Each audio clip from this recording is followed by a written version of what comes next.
आप एक सरलता से बोलेंगे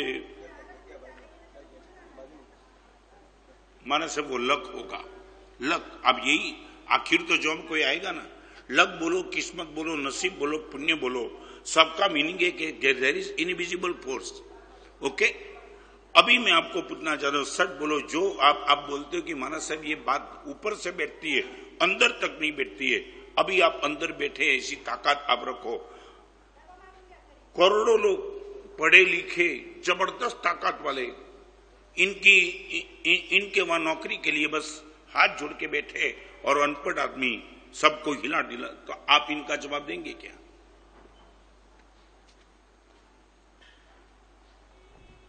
मैं तो अभी बताऊं आपके आप अभी भी मानते हो कि महाराज साहब मेरा बेटा नहीं पढ़ेगा तो भूखा रहेगा। तुम्हें कभी ये नहीं देखा पढ़े लिखे भी कितने भूखे मरते, कभी नहीं देखा। मैं ये नहीं कहता हूं कि बेटे को निरक्षर रखो, मगर तुम यही मानते हो कि बेटा हमारा से पढ़ा लिखा होगा तो ही उनकी कैरियर बनेगी, बाकी कैरियर नहीं बनेगी। ये मानसिकता तुम्हारी कैसे बन गई? आपसे मैं पूछना चाहता हूं, आज वो बात आपको गंभीरता से एकदम पक्का करना चाहता हूं।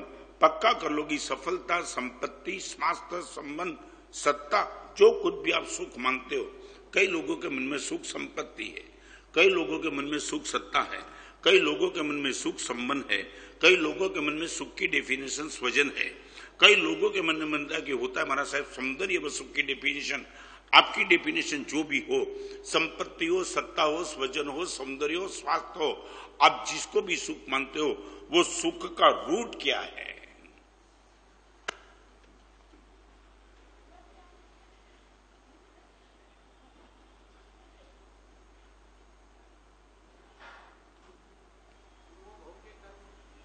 माने लाया ना, माने लाना पड़ेगा ना, गज जन्म लाना पड़ेगा ना।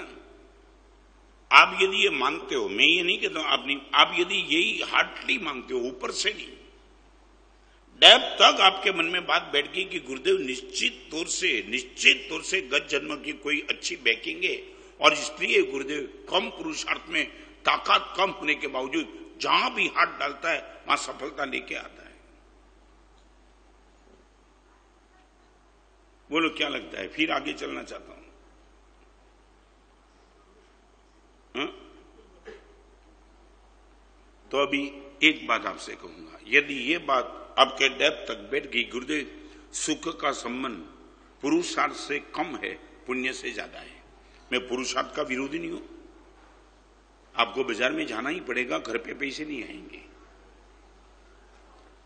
मगर इतना पुरुषार्थ करने के बाद आपको सफलता तब ही मिलेगी जब आपके पास पुण्य का बैकिंग होगा तब। ओके, अभी मैं आपको पूछना चाहता हूं कि जिससे मुझे सुख, संपत्ति, स्वास्थ्य, सत्ता सब कुछ मिलता है, मैं इनको नाराज करूंगा या उनको प्रसन्न रखूंगा? अभी आप मुझे बताओ कि आप धर्म को, पुण्य को नाराज करते हो कि प्रसन्न रखते हो?